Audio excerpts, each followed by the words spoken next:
राधा स्वामी।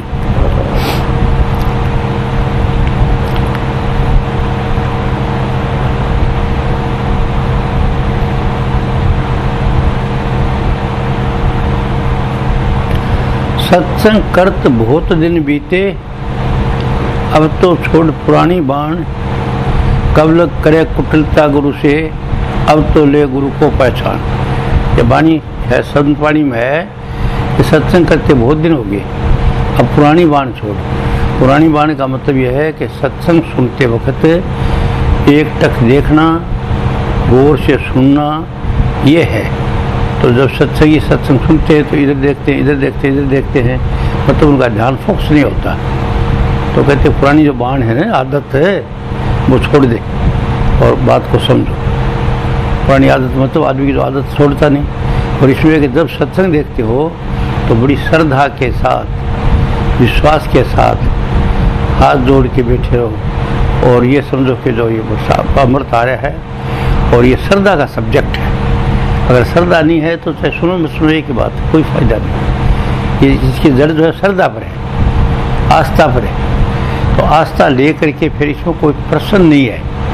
और सत्संग सुनते हम प्रश्न करते हैं तो वो फिक्स जचे नहीं, फोकस नहीं हुआ, मतलब एक टक नहीं हुई, एकाग्रता नहीं हुई। तो जितना योग है, ज्ञान है, ये मन को एकाग्र करने की एक अवस्था, मन को पवित्र करने की, शुद्ध करने की। किसी तरह का विचार, कोई तरह का घटिया विचार, ईर्ष्या द्वेष का विचार, काम क्रोध का विचार, ये मतलब नहीं आना चाहिए। अगर ये आता है तो सत्संग नहीं है, सुना नहीं जा रहा। तो इसलिए सत्संग की महिमा बड़ी है। और वो इसका सार क्या है, आकर सत्संग का सार क्या है? तो जब मनुष्य इस लोक में आता है तो बिल्कुल से कुछ उसके विचार चूर नहीं होते हैं और संस्कारों का विचार है सब। इसकी पूरी जिंदगी संस्कारों की है। जैसे सुनता है, जैसे देखता है, जैसे पढ़ता है, जैसे अनुभव करता है, वो जो चीज़ है वो है असली सत्संग। तो उसको ये संस्कार देने, ऊंचे संस्कार। तो संस्कार देने के लिए सत्संग ए टू जेड तक संस्कारों पर डिपेंड करता है। और ये संस्कार बाहर का जो गुरु है, जो शांत है, जो समस्थिति में है, जो एकाग्रता है, उसके दर्शन और सत्संग सुनने से उसकी सब जितनी भी कमी वैसे पूरी हो जाती है। तो सत्संग विशेष चीज़ हुई। तो अभी मैं आपको सार बताऊंगा, शुरू से लेकर के मनुष्य क्या है, कैसे है, क्या क्या बनता है, सत्संग की बलियारी से क्या हो जाता है। पहले मनुष्य जैसे इस लोक में आया तो पहले गुरु माता, गुरु पिता, तो और ये भी कहते हैं कि उसका बदला दिया नहीं जा सकता। लेकिन जितना सम्मान हम कर सकते वो करते नहीं। जो वो बूढ़े हो जाते हैं तो उनमें ऐप देखते हैं, लापरवाही करते हैं, एहसान बंदगी नहीं। तो एहसान बंदगी नहीं है तो सत्संग कुछ नहीं है। इसी टाइम पर समझ जाए और फिर उसके बाद उनका ड्यू रिस्पेक्ट है, ड्यू उचित माँ बाप का जो महत्व है वो या उसकी सेवा है वो बहुत बड़ी है। क्योंकि उसने जो इंसान बनाया, इंसान के हमको संस्कार दिए हैं। जैसे ये कुछ नहीं पता उसको, अगर किसी बच्चे को जन्मते अलग रख दिया जाए जंगल में कहीं किसी जगह और संगत नहीं मिले बाहर के माँ बाप की या कोई इंसान की, तो वो जानवर रहेगा तो जानवर जैसे हो जाएगा। और अगर ऐसे रहेगा तो वो तो कुछ बोली आती नहीं, सारी जानवर जैसे देखते वैसे देखेगा। यहाँ एक तभी क्वेश्चन है, हाँ। तो वो जैसे प्रारब्ध लेके आता है तो वो कोई रोल नहीं होगा उसमें। यहाँ प्रारब्ध का रोल है, इधर प्रारब्ध का रोल अलग है। वो जो इसका सब्जेक्ट आएगा मैं बताऊंगा। तो अभी जो मैं सत्संग की बात बता रहा हूँ और सत्संग का सार शेरी बता रहा हूँ, क्योंकि सत्संग जो है वो विशेष चीज़ है। वो जो प्रारब्ध है जो पीछे गए वो तो देखो भोगने हैं, अभी से कर्म नहीं बढ़ेंगे। सत्संग इस तरह सुनने से, ज्ञान होने से उसका आगे कर्म नहीं बढ़ेंगे। तो कर्म नहीं बढ़ेंगे तो फिर दोबारा उसको आना जाना नहीं है। यहाँ पर समझो कितनी बड़ी बात है, हमारे कर्म ही तो बनते हैं। कर्म करे नी कर्म रहाए, ऐसी जुगती सिखावे। भाई को सतगुरु संत को आवे जो नरक लगावे, तो वो कर्म करते हुए निकर्म की अवस्था में दे जाता है, ताकि उस सत्संग सुनने से, गौर से आगे के उसके कर्म नहीं बनेंगे। पिछले तो हैं, वो हैं, भोग रहे हैं भी अब, और जो शिक्षित है वो हैं, वो ज्ञान से दूर होंगे। अब ज्ञान की अग्नि से जला के सब जन्म जन्मांतरों के कर्मों को भस्म कर दो तो मुक्त हो जाओगे। क्या मतलब इसका? कि ज्ञान लेने से जो कर्म करे वो सब के सब संस्कार हैं। तो पीछे आते हैं, आपको चुपचाप बैठे विचार आते हैं, बैठे बैठे वो विचार आते हैं तो नहीं कभी देखा सुना वो अब विचार आ जाता है, उस पर गौर करते हो। कोई किसी ईर्ष्या द्वेष का विचार आ जाता है, कोई किसी प्रेम करे तो आ जाता है, कामुकता रखी है, प्रेम रखा है तो वो भी आ जाता है। मतलब जैसे संस्कार पीछे से आते हैं उनको वो जो कर्म जो किया उसको ग्रहण नहीं करता, वो जानता है। तो आप कहते हैं पिछले कर्म, मेरे को पूछने लगे बीच में, मतलब बोल रहा हूँ भी ये कि पिछले जो कर्म हैं वो तो जरूरी भोगना पड़ता है, और उसको भोगने का रुकने का तरीका सत्संग सुनने से समझ आ जाती है कि विचार जो आते हैं वो इनमें सच्चाई कुछ नहीं है। तो इसके विचारों के पीछे नहीं जाओगे आप।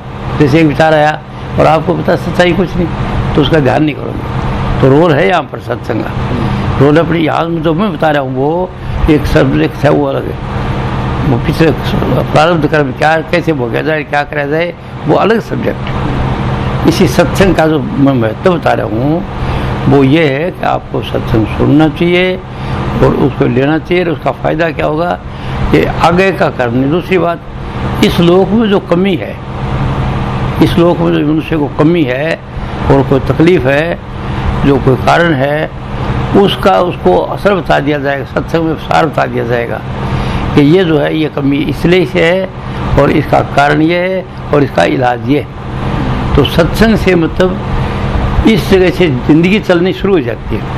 अगर सत्संग सुनता है तो उसका जो क्रम है वो यहाँ से शुरू हो जाता है। क्या हो जाता है कि उसके जो कुछ भी पीछे का मामला है जो आता है वो कर्म वो काटता जाता है। प्रारब्ध कर्म तो आई आ गए, लेकिन जब आप सत्य नहीं मानते या किसी पाप का अट्रैक्ट होते हो तो बोले सच्चाई कुछ प्रेम है ही नहीं, झूठा है, जैसे जाते हो तो आप उसको पीछे नहीं दौड़ोगे, सच्चाई को पढ़ोगे आप, ये सच्चाई है क्या। तो सत्संग से अब यहाँ जो सब्जेक्ट था वो आपने जो पूछा वो सब्जेक्ट इसमें नहीं है, पर मुझे इसकी बीच में चर्चा करनी पड़ी। जो शेरी में चाहता था सत्संगी वो मैंने बीच में बोलना पड़ेगा। तो मैं सार बताता था सत्संग का सार क्या है, क्यों किया जाए, क्या किया जाए, तो वो बता रहा था। तो उसमें जब आप सत्संग सुनते हैं तो उसको आपको विशेष ज्ञान मिलता है। इस लोक कि आपके अंदर कोई अभाव है चीज़ का, लेके आए और सब कोई चीज़ का अभाव है, लड़के का है, मकान का है, दुकान का है, रकम रुपये का घाटा है, कुछ और है, तो उस घाटे को पूर्ति कराने का वैल्यू सत्संग में है, उसके सत्संग में राज है। उसका मन को एकाग्र करना है और पॉजिटिव सोचना। उसको बताया जाए तो सोचेगा वैसे होगा। As you sow shall you reap, जैसे बोओगे वैसे काटोगे। तो तुम जो सोचते हो वो क्या सोचते हो तो ऐसे ही है। तो वो जो विचार आएगा उसको आप ग्रहण नहीं करोगे, विचारों के पीछे दौड़ोगे नहीं, समझेगे नहीं आप। विचारों के पीछे दौड़ोगे नहीं, वो आप गुरु को संस्कार देता है उसकी तरफ चलोगे। तो मुख्य चीज़ संस्कार की है। पहले संस्कार किसी ने माँ बाप ने दिया और दूसरा संगत सोसाइटी से मिलता रहा। और अब जो गुरु का जो ज्ञान जो दे रहे हैं वो ऊंचा ज्ञान है, मनुष्य जन्म का सार है, देह है। तो इससे पहले जो जितने ज्ञान है वो बहुत धन है इस लोक के, तो लोक के ज्ञानों के पीछे पड़े रहोगे और वो उसका कोई अंत नहीं है। वो कहते हैं कि बताते हैं इस कर्म गति के ऊपर, इस ज्ञान के ऊपर कि art is life is short, art is large. भाई ज़िंदगी तो छोटी सी है और कला बहुत ज़्यादा है, कितनी टेक्नोलॉजी है, कितना ज्ञान है दुनिया का, तो वो बहुत बड़ा वेटल सब्जेक्ट है। इसको कहा ना कि जो आदमी की जो ज़िंदगी तो छोटी सी है और कलाएं बहुत है, तो ये कलाओं को क्लोज करने वाली बात है कि सब कलाएं आपने भोग ली हैं, जो कुछ कर लिया नहीं देख लिया। अब सत्संग सुनने के बाद उनकी तरफ नहीं दौड़ोगे आप। दुनिया की जितनी भी कला हैं, पायलट की हैं, ये है, टेक्नोलॉजी है, ये है, उसकी तरफ ध्यान नहीं करोगे। सत्संग जो सुनोगे आप तो उसकी तरफ बोलोगे कि मेरे साथ जाने वाली चीज़ नहीं, इनका तो कोई एंड ही नहीं, कितने करता था उसे। इसलिए उसकी तरफ जो इधर के ज्ञान है कि लोग के, उनसे आपकी रुचि नहीं रहेगी। अगर आप दोनों हाथों में रखते बड़ा घोड़े पर चलते हो और बसेड़ भी नहीं मारते तो वो बात अलग नहीं है। मतलब सत्संग जब सुनते हो तो आपको दुनिया की धन दौलत वगैरह का सब भोग लिया अनुभव करिए, अभाव नहीं है। अगर अभाव है तो आपको वो अभाव का तरीका बता रहे हैं सत्संग। ये वैल्यू है कि तेरी सोच में शक्ति है, आपके सोच में शक्ति है, तो सोच को बताती है। दुनिया पूरी संकल्प में है, पूरा संसार जो बना हुआ है देखते हो, ये बाहर निर्माण कार्य सब मनुष्य की सोच में शक्ति है। जैसे परमात्मा या लीला बना रखा है तो उस सोच से चाहता है, इच्छा करता वैसी दुनिया बन जाती है। जो बनाता है, जो लोकांतर वगैरह बनाते हैं तो जो सोचता है उसकी सोच से सरल समझ जाते हैं। परम लोग विष्णु लोग शिव लोग सबके सब लोग, समझेगा नहीं? तो सोच की चीज़ बताते हैं यहाँ पर। अच्छा सोच ठीक कर ले ताकि ये दुनिया ठीक हो जाए। क्या चाहता तो उसमें मिल जाएगा। सत्संग जो आएगा कि आपको क्या चाहिए इस लोक में, वो कमी है ना, पूरी हो जाएगी। पर उसकी बड़ी बात यह है इसके अंदर कि वो जब तब सत्संग की तरफ चलेगा असली, जब उसको इन चीज़ों से उपराम हो जाएगा, इन्हें अटैच हो जाएगा। अटैचमेंट अगर वो टेक्नोलॉजी सीखने में है, जैसे आप मोबाइल आजकल टेक्नोलॉजी है तो मेरे को सीखना जरूरी है, वो तो काम चलाने के लिए। अब देखते हो, लेकिन उसकी तरफ ही अगर चलते, दोनों चीज़ चलती तो कुछ नहीं। इसका मतलब भूख है इधर, तो पहले वो भूख पूरी करी जाओ, तब वो आगे सत्संग ठहरता है, तब आगे जाता है। तो सत्संग का सारी है, फिर इसमें तरीका बताया जाता है। सत्संग के अंदर आपको तरीका बताया जाता है कि भाई अब जो तुम आए हो, जैसे उनकी रेडिएशन होती है, समझ। मैं क्या करता हूँ, मुझे देखता तो नहीं, जानता तो नहीं हूँ, तो वो बैठा है तो मैं न्यूट्रल रहता हूँ, जिसको मुक्त कहते हैं, जिसको किसी चीज़ से अटैच नहीं करते, अधिक समय रहता हूँ। और सत्संग में तो ऑटोमेटिक जाता हूँ, खिंचा रहता हूँ पूरे दिन भर, क्योंकि मेरे जो एक को परम द्वितीय नास्ति, एक ही साधे सब साधे सब साधे सब ना। तो सारे जो योग साधूंगा ये दुनिया की कलाएँ हैं, तो नहीं तो पहले इनको साधने का तरीका बताया जाता है कि जिस चीज़ की रुचि है वो भोग लो। अगर अब टेक्नोलॉजी की तरफ चल रहे हैं तो टेक्नोलॉजी भी कामयाब ले लो पूरी, अब फिर दोनों तरफ हाफड़ा मारते तो नहीं होता। तो आपकी रुचि इधर से हट जाती है कि टेक्नोलॉजी को समझ जाते हैं कि इनका कोई अंत नहीं है, ये तो चाहे कितनी जन्म लो और कितनी जाओ ये पूरा नहीं होगा। फ्री होकर के काम करते हो। अब वो बच्चे में सत्संग में से आपको आ जाएगा कि ये जो तो आप साधन कर रहे हो, कुछ कर रहे हो, अभ्यास कर रहे हो, इसका जो आखिर में फल क्या है, साधन से रुकावट क्या है, तो इसमें आपकी कमियां बताई जाएंगी। सत्संग में बताया जाएगा कि जब आप सत्संग करते हो, सुनते हो और आपके जो विचार आते हैं वो विचारों के पीछे मत दौड़ो, विचारों के पीछे मत दौड़ो। विचार आएंगे, मनुष्य विचार वाली जिंदगी है। सत्संग के लिए गढ़ने के लिए, इसको पवित्र बनाने के लिए आपको ये ज्ञान दिया जाएगा कि आप जो सोचते हो जितना, वो कुछ नहीं है, घटिया सोच का सब सामने जाता है। अब अगली बात सुनो, आप आगे क्या करना है। तो अगली बात सुनने के लिए बताया जाता है कि आप ईश्वर से, ईश्वरीय शक्ति है, आप ईश्वरीय शक्ति है। तो कमी क्या आपके अंदर, कि आपको ज्ञान है, किसको, ह्यूमन बीइंग को, पूरे मनुष्य जाति को, पूरे मनुष्य जाति जो है अमेरिका, अफ्रीका, ऑस्ट्रेलिया वगैरह, उसके राष्ट्रपति से लेके और चपरासी तक का ज्ञान है। वो ज्ञान क्या बताता है कि अज्ञान दुख का दुख और कोई दुख नहीं। सत्संग का सार ये है कि ये मनुष्य जीवन बहुत पवित्र है और तुम ईश्वर अंश हो, ईश्वरीय शक्ति है तुम्हारे में, लेकिन तुम्हारे में कमी क्या, अज्ञान की। मैं एक ही कहता हूँ, अज्ञान के कारण इसको अज्ञान ठीक कर दिया था। तो अज्ञान क्या क्या है, तो पहला ज्ञान मैंने आपको बता दिया कि आप जब ध्यान करते हो, उधर मन को इकट्ठा करते हो, तो आपके विचार जो आते हैं उसके अंदर राज है, भेद है। अगर सुख अगर चाहते हो इस जिंदगी का, तो क्या करो, आप घटिया विचार को छोड़ दो। तो आप में घटिया विचार का भरा हुआ एक चीज़, आपको गुस्सा आ जाता है। एक गुस्सा मोटी बात बता दूँ, जिसमें ईर्ष्या द्वेष शामिल है।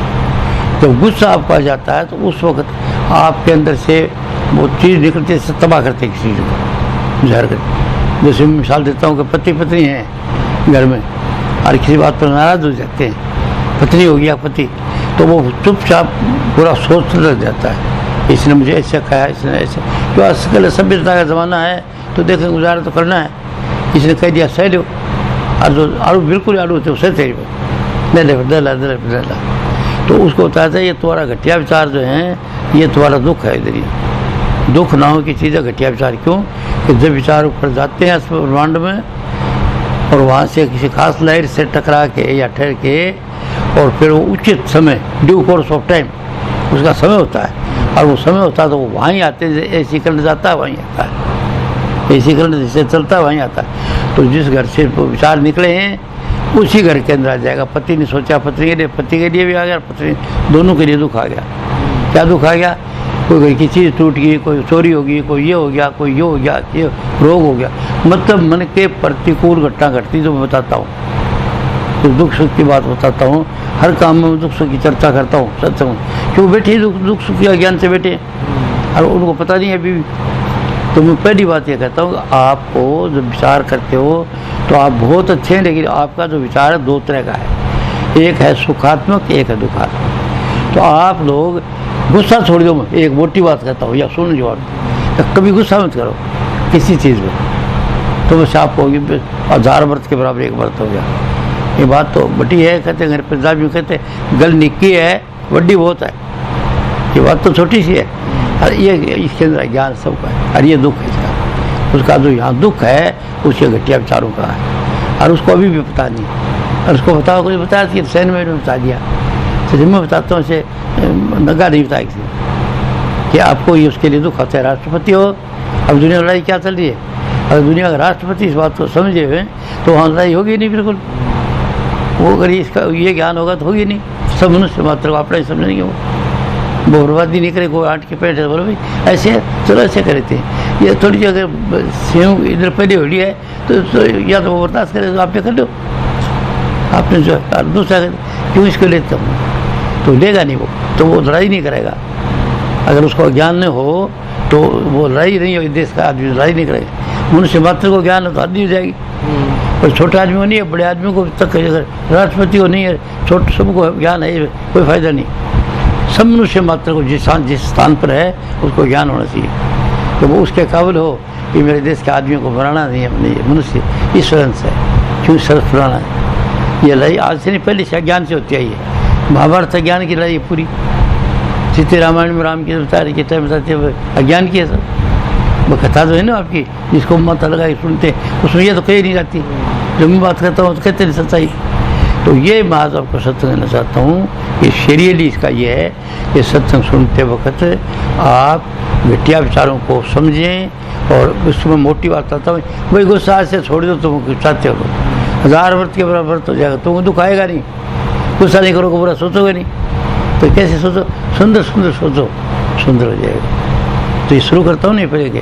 दूसरा एक गुस्सा है, एक तो आपका ज्ञान ये है कि आपको गुस्सा आता है, और वो गुस्सा ज्ञान से आता है। और ये बात जम गई, आपको गुस्सा करना ही नहीं। सास ने 2 बात खड़ी कह दी तो कोई बात नहीं, माता जी बहू ने कह दी तो ठीक है, पुत्री ने कह दी या पति ने कह दी, फील नहीं करें। इसे गुरु नानक देव ने इस बात को इतना ही बता दिया, घर सुख बचिया तो बाहर सुख पाया, कह नानक गुरु मंत्र गए। गोस्वामी तुलसीदास ने उसको ये कह दी, जहाँ सोमति तहाँ संपत्ति नाना, जहाँ कुमति तहाँ विपत्ति न जाना। जिस घर में संपत है, प्रेम है, सब मुस्कुरा के ही बोलते हैं, और उसमें कोई तरह का विचार नहीं, तो वहाँ संपत्ति की कमी नहीं है। गाड़ी घोड़ा मकान दुकान जो इच्छा करेंगे सब कुछ होगा। और जिस घर में कुमति है, रुसामनी है, ये तू में है, ईर्ष्या द्वेष नफरत है, उस घर के अंदर वो विचार आते हैं तो उसमें शांति कभी रहेगी नहीं। चाहे लाख कमाओ, कितना रुपया कमाओ, रात को नींद नहीं आएगी। और चाहे कितना बड़ा राष्ट्रपति बढ़ गया तो वो दुखी नींद नहीं आएगी उसको अज्ञान से। और अगर वो ज्ञान होता तो नहीं आएगी। तो ये मैं पहले बताता चाहता था आपको, तो पहला ज्ञान आपको क्या सोचते और क्या इसका फल क्या है पता नहीं, तो ये आपको सत्संग में समझ आ जाएगी। अब मैं बता नहीं रहा हूँ, सीरियल टच कर रहा हूँ। दूसरा ज्ञान इसको और है, दूसरा क्या है, वो मनुष्य शरीर में आया है ईश्वर से, और यहाँ खेल खेलने के लिए आया है। तो वो इधर आकर के सब कुछ करता है, जैसे संतान पैदा करता है। इसके लिए पति पत्नी 2 तरह है। पति जो है उसमें विरध होता है, विरध, और स्त्री जो उसमें रद्द हो जाता है। और शक्ति है ईश्वरी, तो वह शक्ति सिर्फ संतान पैदा करने के लिए है। और जो स्वाद के लिए जो करते, जो हम समझते हैं पति का मतलब ही है कि स्वाद ले। अगर ये स्वाद के लिए करेंगे तो ये तकलीफ में जाएंगे। क्यों? कि वह शक्ति निकल जाएगी, माथा थोथा हो जाएगा, चिड़चिड़ा स्वभाव हो जाएगा, गुस्सा आने लग जाएगा, कुछ अच्छा नहीं रहेगा। इसका ज्ञान नहीं है किसी को, इस शक्ति का खीरखांड समझते। तो ये संतान उत्पत्ति के लिए दूसरा ज्ञान, पहले ज्ञान में होता है, सोचता क्या है, और दूसरा ज्ञान में बताया कि वो जो पति पत्नी है वो सारे दिन के लिए वो कामुकता भोगने के लिए नहीं, हर बात में कामुकता, तो वो है आए खेलने के लिए। तो 50-60 की ज़िंदगी स्वस्थ खेलना चाहिए तो वो कामुकता सिर्फ संतान उत्पत्ति के लिए करे, और संतान तो पैदा कर लेते हैं, और जैसे सोचेंगे वैसे संतान होगी, तो उसको इसी में ये ज्ञान है कि मैं क्या सोचता हूँ, संतान कैसे चाहिए मुझे, जब तो नशे में हो जाती है संतान, और फिर इधर पर बच्चे को बेच देता वो उधर को जाता है। मेरा लड़का कहा नहीं मानता जी, मेरा लड़का ख़राब हो गया जी, लड़की ख़राब हो गई, तो मैंने सोचता तो ख़राब नहीं है, अरे तेरे को तो संतान के लिए पैदा ही नहीं की, तो तेरे स्वाद के लिए पैदा की थी, तो आपने स्वाद के लिए करेगा बात, उससे नाराज क्यों होता है, समझे नहीं, यह ज्ञान है।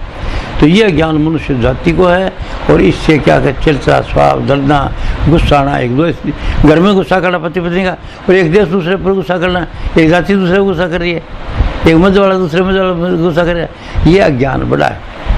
आगे ज्ञान क्या है कि ये ब्रह्मचारी की शक्ति खो देते हैं, क्योंकि उनको ज्ञान है कि पति पत्नी का ये मतलब नहीं है कि वो कामुकता भोगे, और कामुकता भोगने से उसकी शक्ति जाएगी, और उसके बाद उसका पोजीशन बिगड़ जाएगा, समता खो देगा वो। जो मनुष्य जैसे ईश्वर चाहे वैसे नहीं रहेगा, वो घटिया चल जाएगा। ईश्वरीय शक्ति होती है, सोचता वैसे होता है। तो अगर वो कामुकता सोचते तो काम ही होगा, और वो कामुकता सोचते रहता तो उसके जो काम से पैदा करता बच्चा, उसका बच्चा भी काम ही होगा, उसका चरित्रहीन होगा। पेट में बच्चा, माँ बाप गृहस्थ भोगते हैं, पेट में बच्चा आप कामुकता की बात सोचते हैं, तो वो बच्चा जो होगा उसके बीज रूप तो वो छिड़ेगी कामुकता, तो कामुकता होगी उसमें, हम कहें भाई कामुकता नहीं भोगनी चाहिए, तो तब के बच्चे को कम से बढ़िया हुआ, वो बीज में डाला हुआ है, अब तुम खुद कामी थे, इससे वो कामुकता है। तो कामुकता को खीरखंड समझने के लिए ज्ञान है उसको, इसका दुख है इसको दुख है, कामुकता के कारण रोग लगेगा, चिड़चिड़ा स्वभाव हो जाएगा, गंदी भाष बोला, गुस्से में बोलेगा, ये बोलेगा, तो ये कामुकता का फल है। कामुकता तो भोगते हैं, जरूर भोग के लिए, स्वाद के लिए करते हैं। और कोई पूछता है अभी फिर और कामुकता इसमें और है क्या दुनिया में, तो वो कामुकता स्वाद कहाँ है, वो स्वाद क्या है, इस 1-1.5 मिनट के स्वाद से जो बेहोशी आती है, इसके लिए वो सब कुछ खो देता है अज्ञान से। अगर उसको ज्ञान है तो वो इस काम को स्वाद लेने के लिए एक चीज़ का अंदर और आप है, सफ़ेद रंग का प्रकाश आत्मबुद्धि जिसको कहते हैं, आत्मनिष्ठ का आत्मा में रहता वो प्रकाश, मस्ती खुशी बेफिक्री रहती है, और वो आपके अंदर है। ब्राह्मण का पहले मंत्री था, जो ब्राह्मण थे ना वो कामुकता में नहीं थे, वो बताते थे क्या करो, उनको सलक्षित रहते कि ओम भूर्भुवः स्वः तत्सवित्र वरेण्यं भर्गो देवस्य धीमहि धियो यो न प्रचोदयात्। ऐ मनुष्य तो जागते स्वप्न और सुसुप्ति गहरी नींद से आ गए, तुम्हारे अंदर जो सूर्य है उसका दर्शन करो, सफेद रंग के प्रकाश, तो तुमको वो आनंद मिलेगा जो इस दुनिया में कोई आनंद है नहीं, और वो चाहे जितनी देर करोगा उतनी देर मस्ती ले सकते हो। तो ब्रह्मचारी और क्या करते हैं, उसी में रहते हैं, मछली की तरह सोच खेलती रहती है, और कोई विचार उधर है नहीं, सिर्फ आनंद है। इसको स्वर्ग कहते हैं ना, वो स्वर्ग एक लोक है ऐसे, तो वो आपके अंदर है। जब आप सुखी हैं तो स्वर्ग में, और परेशान दुखी हैं तो नरक में, समझिए ना बात। तो मैं क्या बताया, दूसरे बता रहा हूँ, सीरियल बता रहा हूँ आपको। पहली तो इसको ज्ञान किस बात का है कि तू क्या सोचता है, दूसरा ज्ञान क्या है कि जैसे पति पत्नी तो जो स्वाद के लिए गृहस्थ भोग के जो शक्ति खोते हैं, यह ज्ञान सबको है। और इस अज्ञान के सब लड़ाई झगड़ा जितने घर में कड़े में, देश में, जाति जाति में, पूरे देश में फैली हुई है ना जो नफरत वगैरह, इस तरह से होते हुए और इसे नरक बना रहे क्या पूरे लोग। और ये स्त्री से अगर वो चाहे स्वर्ग बना सकता है यहाँ रहते हुए, वो कैसे बना सकता है, सफ़ेद रंग का प्रकाश मेरा कोई तरह गंदा विचार किया था, तो प्रकाश के लोग का जो अनुभव करता है उसके तो अच्छे से विचार रहेंगे, जिंदगी खुशी रहेगी। और जो नहीं करता है वो आपके काम में इसकी टेक्नोलॉजी में कोई तरक्की करेगा, पर वो जो विचार कामुकता वाला अगर समझ आ जाए, जड़ जो है वो समझ आ जाए, तो दूसरा इसको ज्ञान इसके बात का है, किसका, ये। तीसरा ज्ञान क्या है कि संतान पैदा करने का पता नहीं है इसको, जैसे ख्याल से संतान पैदा करती है वही करेगी संतान। पंडित फकीर चंद जी ने इसी बात को हमेशा बोला, वो तो पैदा ही नहीं करने नहीं संतान, तो सी संतान जो कोई कहता मेरा मुंडा क्या नहीं करता, मेरा बच्चा मानता नहीं, मेरी बहू मानती नहीं, मेरी पत्नी मानती नहीं, मेरी ये को नहीं करता, ये को नहीं करता, तो वो समझ जाता है कि पैदा ही तुम इस तरह के हो, बीज रूप में तो तुम्हारे कौन रोक सकता, तुम्हारे बस की बात नहीं। तो क्या करो, इससे पहले ये कि माताएं, इसका इलाज बताया, मैं बता नहीं रहा पूरी बात, बताया कि इलाज का क्या है कि माताएं पुत्री नई संतान पैदा कर लें तो काम इस देश का कल्याण हो सकता है। ये नेता, ये गुरु जो भी हमें इस देश का पूरा कल्याण नहीं कर सकते, क्यों? उनमें जो वीकनेस है वो तो बात करेंगे, अज्ञान है वो करेंगे। तो क्या करें, संतान ही सफल, ये ख्याल करके करे माता, हे प्रभु ऐसी संतान दे जो मुझे सुख दे, मेरे परिवार को सुख दे, मेरा आज्ञाकारी हो, परिवार का आज्ञाकारी हो, और सुख दे, हमें सुख दे मेरे को, मेरे परिवार को। और मनुष्य जाति दुखे उसको सभी को सुख दे। तो ये अब वहाँ की बड़ी, वहाँ की तीसरी बात बता दी कि जो संतान दी वो मेरा आज्ञाकारी भी, सुख भी दे, और मनुष्य जाति दुखी है सबको सुख दे। तो माँ की डिमांड बहुत बड़ी होगी, कैसे भी संतान चाहती है ऐसी संतान आ जाए जो मनुष्य जाति को सुख दे, जो उसके मिले दर्शन करें, सबका लाभ देते लाभ दे। तो प्यारी संतान होगी, उसको प्यारी लगेगी दुनिया पूरी, किसी नफरत नहीं होगी। कोई भी बैठा है तो कोई नफरत नहीं होगी, क्यों? जानता अपना कर्म कर भोग दिया। तो वो कैसे हो सकता है? फकीर मेरे गुरु की वाणी है, या पहले भरा पड़ा उसका साहित्य, वो करेंगे, टेक्निक अलग है, उसका ढंग अलग है। और मैं जो आपको कहता हूँ साफ कहता हूँ, कैसे इस आपकी भाषा अत्यंत लिखा है, वो ऐसी भाषा में लिखा है, 6ठी क्लास का भी बच्चा पढ़ लेगा और PhD वाला पढ़ लेगा। अब तेरी लिखाई में क्या फ़ायदा है तेरे किताब बनाने में? तो ऐसे तरीके से पेश करिए कि उसको हर एक पढ़ लेगा। ये मेरे में नहीं थी कला, ये आपका काम था, ये आपका काम था।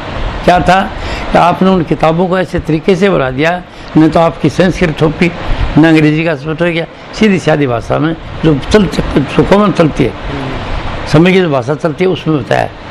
6 क्लास अगर हिंदी पढ़ा हुआ तो वो भी समझ जाएगा, और अगर PhD कर रहा है वो भी समझ जाएगा। कोई अर्थ देखने की जरूरत नहीं, कोई इसका अर्थ क्या है, उसका इसका अर्थ कुछ देखने की जरूरत, इतनी सादी पुस्तक। तो अभी जो पुस्तक लिखी हैं वो अलग इसलिए है सत्रह पुस्तक, मैं कहता हूँ सारे शास्त्र हैं। तो लोग समझते अपनी बढ़ाई सभी करते हैं, मैं सच्चाई बताता हूँ, क्यों? तो उसके अंदर जो बात लिखी है वो साफ लिखनी है। तो मैं भी आपको कह रहा हूँ, साफ कर रहा हूँ कि इसका कल्याण करने के लिए, इस देश का सुधार करने के लिए, इस मनुष्य जाति का सुधार करने के लिए जो आता है परमात्मा, आता जो कमी होती है दूर करता रहता है हमेशा। लेकिन सबसे बड़ी जो कमी होगी तो कोई सत्संग सुन ले और सत्संग पर अमल कर जाए, तो सत्संगति मदमंगल मूला, सो इस पर सिद्धि सब साधन फूला, सबे सुलभ सब दिन सभ्यसा सेवत साधन सुन ले। तो सत्संग से बात समझ ले कि अगर देश का सुधार ही करना है तो बेटियां कर सकती हैं, अगर उनको समझा जाए तो। वो ये समझें कि हमने संतान ही ऐसा पैदा करनी है, तो माँ जिस विचार से संतान पैदा करेगी वो संतान वैसी होगी, ज़्यादा शिक्षा की जरूरत नहीं होगी उसमें। कामुकता का, धोखेबाजी का, लोभ का विचार नहीं होगा। जब कहती है कि सुख दे, मुझे सुख दे, मेरा आज्ञाकारी हो, मेरे परिवार का हो, और फिर मनुष्य जाति सबको सुख दे, तो सब मनुष्य जाति को समझ जाएगा, ज्ञानी समझ जाएगा, ऐसे ही आएगा वो ज्ञान प्राप्त करेगा, और मनुष्य मात्र से उसका प्रेम है। तो आखिरी सुधार की बात क्या बताई? ये उसको ज्ञान है। अगर यह ज्ञान दूर होगा, माताएं विशेष पैदा जब करते संतान को इस ख्याल से करेंगे, जिस ख्याल से करेंगे वो जाएगा। तो पूरी दुनिया का मानव जाति का सुधार केवल बेटियां ने अगर ये ज्ञान हो जाए। ये छोटी किताब लिखी है ना सुखी दिनगार से, और आपने जो बढ़िया वो जैसे मेरी शेरी ठीक नहीं थी, क्यों मैंने आती नहीं थी बात, तो मैं जिस शेरी से कहा उस वक्त आपने वो पूरी शेरी तो लगा दी तरीके से, एक बात को रिपीट करने से छोड़ दिया। लेकिन वो बात शेरी जो थी मुझे से अगर पीछे और बात लिखी उसमें और की जरूरत नहीं थी, उस बात के अंदर वो काटने वाली बात थी, तो वो किसी को कोई बात नहीं, फिर भी सार दिखा है कि बेटियाँ संतान इस ख्याल से पैदा करेंगे तो ज़्यादा सुधार की जरूरत पड़ेगी। इस देश का सुधार होगा, इस मनुष्य देश का सुधार होगा, इस पर तो अपना सुधार होगा, फिर अपने परिवार का सुधार होगा, और फिर अपने देश का, जिसमें हिंदू मुसलमान कोई भी हो सबका हो, और फिर मनुष्य जाति का यूनिवर्सल ट्रूथ बताएंगे। ये सब मनुष्य में एक ही बात है, सुख जाति ये तरीका है। किताबें हैं, चाहे इंग्लिश में लिख दो, चाहे जिस भाषा में लिख दो, तमिल में, तेलुगु में, आम आदमी समझता जाएगा बेटियों में, और ये हो जाएगा। तो ये आपने जो छांटी है ना पुस्तक, वो छपाई ही ना पुस्तक, अब ख्याल कैसे बताइए, मुझे पता नहीं, ये मूल चीज़ है। ये पूर्ण जो पुस्तक है बेटियों को अगर ये ज्ञान हो जाए तो उनसे जाति का सुधार हो सकता है, नहीं तो सुधार नहीं होता। बड़ी बात है। आप पुस्तक बड़े काम के लिए सिफारिश है, पता नहीं नोइंग अनोइंग नहीं, मुझे मालूम है, समझे कि नहीं। क्योंकि इनसे बता रहा क्या नहीं कि अगर आप चाहते हो इससे सुख है, और आप शिकायत नहीं सुनना चाहते कि मेरा बच्चा ऐसे करता है, मेरा बच्चा क्या नहीं मानता, मेरा बच्चा खराब हो गया, छोटी उम्र के अंदर कामुकता सीख गया, बदमाशी करता है, ये करता है, होलमा जाता है, तो इसका इलाज ये बात पैदा ही कर लो ऐसी जिससे उनको कोई फर्क ही नहीं पड़ेगा, शिक्षा की जरूरत नहीं पड़े। तो अगला जो बताया अज्ञान उसको इस बात का है, संतान के अंदर कैसे पैदा करें, आई नहीं समझ बात। अब यह करते करते फिर बाद में आखिर बताता है कि भाई आपको अगर इस लोक का सब स्वाद दे दिया तो की तरफ टैक्स नहीं है, क्यों भोग लोगे, फिर क्या पेट भर गया तो आप खाना खाओगे नहीं, सब चीज़ होगी। करोड़पति सेठ थे तो उसके पहले करोड़पति के लिए बंद करते थे, और कोई चीज़ हर कभी चीज़ में लगे रहते, वो रस्ते की बातें। अगर अपना सुधार हो गया, सबका हो गया, अगर आपको ज्ञान हो गया तो सब कुछ हो। उसमें क्या होगा, फिर आपको बताया जाएगा सत्संग में कि आप जितनी बार जन्मोगे मरोगे तो भैया ये तो तक दुख तो आएगा, क्यों शरीर ये भवसागर में है, भवसागर में दुख सुख है, मन आपका भवसागर में है, तरह तरह संस्कार लेते हो, विचारों में खेलते हो, ये भव में है मन, आपका मन भी है, मन से दुखी हो जाओ, कोई बात उल्टी सुनोगा दुखी हो जाओगा, परेशानी हो जाए। और फिर दूसरा, अगर आपको स्वाद नहीं आता है, कोई आनंद नहीं आता कोई चीज़ में, तो जब सही आत्मा में रहते हो खूब खुद रहते हो तो ठीक है, शरीर पर आते हो उस वक्त वही बात, आप विचारों से दुखी हो जाओगे। आप जो आनंद ले रहे थे उसे बयान नहीं दिया लग जाएंगे। जैसे आप सत्संग आप साधन करते हो और कई दिन अलग रह जाते बोलते याद करते महाराज साधन वो साधन गया मेरा बिल्कुल से, वो बैठती नहीं हूँ मैं, आनंद आता ही नहीं है वो मेरे को, वो क्यों नहीं आता, क्यों नहीं। अब इस बात का अगर पता हो तो उसके ऊपर चले जाएंगे कि भाई जब तक आत्मा में रहेंगे तो भव है, तो इस आगे कहाँ है, परम शांति कहाँ है, तो वो हस्ती में है। हस्ती मानी सूरत है ना, ईश्वर अंश, इन प्रकाश से आगे जो राम नाम में आ जाए समझो, जिसको लोग राम नाम कहते हैं या जो संत कहते हैं, सार शब्द है, सत शब्द है, सत से बताते नहीं से दाता ने कहा मेरी नजर में मोती आया, किताब लिख दिया किससे, उन्होंने फकीर चीज ने कहा मेरी नजर में मोती आया, किताबों का नाम दिवा दिया। देवचंद में तो पूछा महाराज जी क्या नाम दे दूँ इस सत्संग का, ये किताब ला रही इस सत्संग की क्या दे दूँ, वो लिख दे क्या कहते हैं हद से ऊपर बेदी से आ गए, लिख दे निर्वाण से आ गए, ये शब्द दिए गए, शब्द क्या दिए निर्वाण से आ गए है क्या, वो आखिरी चीज़ ऐसे जैसे सब चला गया उसी में मिल गया जाके। तो ये अगर कोई चाहता है तो सत्संग में मिलेगी बात। जब सब चीज़ आपकी पूरी हो जाएंगी तो उसके लिए इशारा करेगा भाई तुम परम शांति में चले जाओ ना, इस जिंदगी में जियोगा जब तभी दुख सुखाएंगे, क्योंकि आपका जो शरीर है, आपका जो मन है, आपकी आत्मा का अनुभव है वो तो भव में है, भव सागर में है, डूबोगे तिरोगे कभी दुखी कभी सुखी, तो वहाँ जा कोई दुख सुख नहीं, वहीं चले जाओ ना, परम शांति। ये सत्संग में मिलेगी आपको, ये बात सत्संग का वैल्यू बता रहे हूँ आप। और फिर बता दिया कि दुख तो क्या है और सुख क्या है, तो दिल को सुख ही सुख है, मन के अनुकूल हो जाए तो सुखी, मन के प्रतिकूल है दुखी। अब ये इस लोक में रहते सदा नहीं होगा, तो इसके लिए क्या होता है कि सदा परम शांति बताओ जी, मैं तो फिर को शांति आवे नहीं, तो कहे तू जहाँ आया उत्थे चले जा, और उत्थे जाने के लिए क्या करे, ये तरीका है अपना आप को। तो फिर वो ये बताएंगे, मैं पिछले कहता हूँ जाते तुम रोज ही, मैं एक नई बात कहता हूँ जो आज तक इस बात पर कही नहीं है, तो मेरी समझ आया कि ये सभी इन सब के साथ बीते हुआ बता दे तू, जो सब रोज के अनुभव करते हुआ बता तू, तो मेरा बताने का ढंग क्या है कि तू गहरी जिंदगी में जाते तो तुमको दुख सुख होता है क्या, तो उधर पहुँचोगे क्या होगा, जगह नहीं उसी में मिल जाओगे जाके, उसमें नहीं दुख है सुख है परमात्मा में, तो उसका रूप बन जाओगे आप। और वो साधन फिर होता है तरीका करके देख लो, मानता को ना आजकल आदमी होता नहीं, ऐसे नहीं पता नहीं है, तो वो तरीका बता देगा आपको, इसका तरीका योग का बताया। जैसे आपने कहा ना ये सबको बता दो, ये बात तो बहुत गरी ऊँची बताई, अब समझो कोई नहीं समझे, तो मेरे से खोया, मैंने किसी को आया नहीं किसी तरीके से, न मेरे को खोया न मेरे को महाराज जी भी ने कहा ये बात बता दे, ये बताए सच्चाई बता देना तुम। अब ये बतानी सच्चाई क्या है, अब वो सच्चाई की चर्चा तू करती है बिल्कुल से, क्या बताओ ना कि अगर वो जानना चाहे तो बताया कि पहले सहस्त्राकार लो टीके से लेके और चलते जाओ ऊपर चढ़ के सहस्त्राकार ओम आनंद जिसको सुन कहते हैं, और सुन से आगे चले जाते हो सोहम प्रकाश, और प्रकाश से आगे फिर सतलोक, जिसके अंदर सतलोक क्या है, जिसमें बहुत से लोग हैं, सतपुरुष है, और सत्य रचना जो वहाँ पर सत्य रचना हुई, सत्य भी कहा गया। और फिर बताया आगे चलिए हंस करें जहाँ परमानंदा, आनंद ली वो प्रकाश में खेल रहे, तो वो आदमी की तरह नहीं खेले, वो एक छोटी सी श्रृंगारी होती है जो आत्मा ही है, उसका स्वरूप, वो उसका नाम हंस है। तो वो सब कुछ बताया, तो उस लोक में सत्य है फिर, और उसके लोक में जाके प्रेम शरीर छोड़ता है कोई, तो वो वहीं पर टिक जाएगा, उस जगह ठहर के उसी में चला जाएगा, सीधा ही स्वर्ग में चला जाएगा। जिसको स्वर्ग का है ना, तो वो नित्य दुख की चीज़ में नहीं आएगा वो।